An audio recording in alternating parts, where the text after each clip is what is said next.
حضرت عثمان رضی اللہ تعالیٰ عنہ ارشاد فرماتے ہیں کہ اللہ کے نبی صلی اللہ علیہ وسلم نے ارشاد فرمایا کہ جس نے عشاء کی نماز جماعت سے پڑھی گویا اس نے آدھی رات عبادت کی، یعنی عشاء کی نماز پڑھنے کا ثواب اتنا ہے جتنا آدھی رات عبادت کرنے کا ثواب ہے، اور جس نے فجر کی نماز پڑھ لی گویا اس کو پوری رات عبادت کرنے کا ثواب مل جائے گا۔ اب پوری رات عبادت تو ہم نہیں کر سکتے، بہت مشکل ہے۔ جو راتیں عبادت کی ہے جاگنے کی ہے، شب برات کی رات ہے، شب قدر کی راتیں ہے، عرفہ کی راتیں ہے، عیدین کی راتیں ہے، تو جو جاگنے کی راتیں ہے، عبادت کی راتیں ہے، وہ بھی ہم پوری نہیں جاگ سکتے۔ اور یہ دیکھو کہ عشاء کی نماز جماعت سے پڑھو، فجر کی نماز جماعت سے پڑھو اور پوری رات سوتے رہو، اور عبادت کے اندر میں ثواب لکھا جائے گا، سونے کے باوجود ثواب لکھا جائے گا، پوری رات عبادت کرنے کا ثواب۔ کس کے اوپر؟ فجر کی نماز پڑھنے کے اوپر اور عشاء کی نماز پڑھنے کے اوپر۔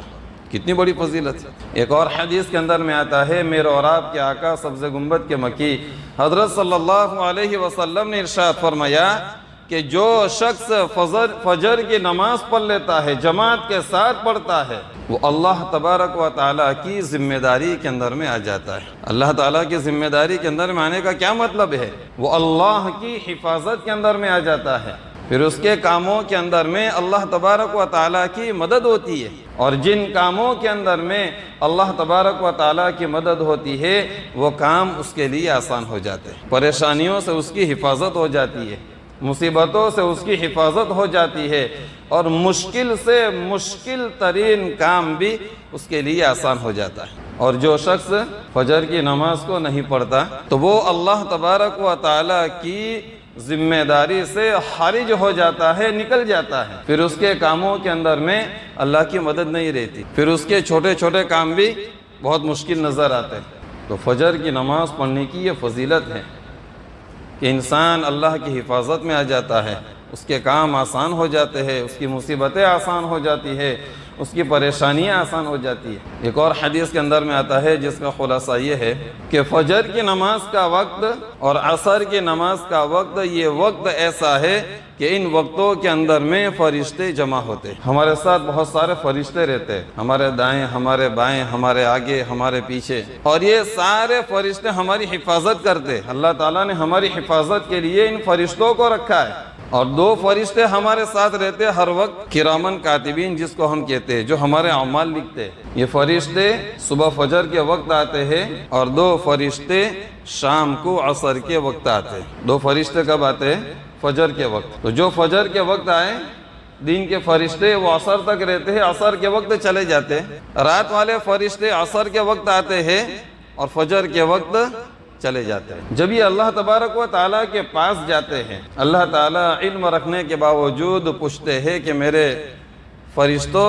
کہاں سے آئے ہو؟ تو کہا ہم تیرے بندے کے پاس گئے تھے اور ہم وہاں سے آ رہے۔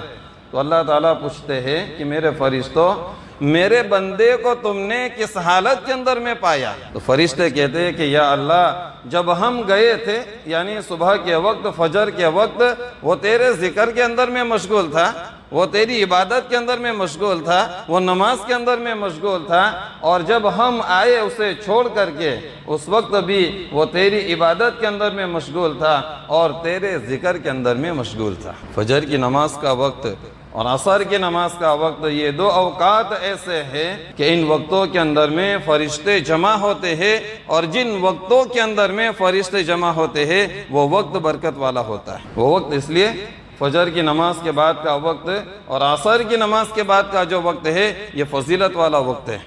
اور حدیث کے اندر میں ان وقتوں کی فضیلت آئی ہے، اور یہ بیان کیا گیا ہے کہ ان وقتوں کے اندر میں جتنا ہو سکے زیادہ اللہ تبارک و تعالیٰ کا ذکر کیا جائے۔ اس لیے ان نمازوں کے بعد سنت نفل نہیں ہے، دوسری نمازوں کے بعد سنت ہے، نفل ہے، لیکن ان دو نمازوں کے بعد سنت اور نفل نہیں ہے۔ فجر کی نماز کے بعد بھی سنت نفل نہیں ہے، اور عصر کی نماز کے بعد بھی سنت و نفل نہیں ہے۔ ان وقتوں کے اندر میں ذکر کرنے کا حکم دیا گیا، جتنا زیادہ ذکر کیا جائے اتنا ہی کم ہے۔ تو فجر کی نماز کا وقت، عصر کی نماز کا وقت، یہ دو وقت ایسے ہیں ان وقتوں کے اندر میں فرشتے جمع ہوتے ہیں۔ مزید اس کی فضیلت کے اندر میں لکھا ہے، مسلم شریف کی حدیث ہے، اللہ کے نبی صلی اللہ علیہ وسلم نے ارشاد فرمایا کہ اگر لوگوں کو معلوم ہو جائے کہ فجر کی نماز پڑھنے کا اور عشاء کی نماز پڑھنے کا کیا ثواب ہے تو وہ ثواب حاصل کرنے کے لیے مسجدوں کی طرف دوڑ پڑیں گے، چاہے ان کو گھسٹ گھسٹ کر کے ہی کیوں نہ جانا پڑے۔ اللہ کے نبی صلی اللہ علیہ وسلم نے کیا فرمایا کہ فجر کی نماز اور عشاء کی نماز پڑھنے کا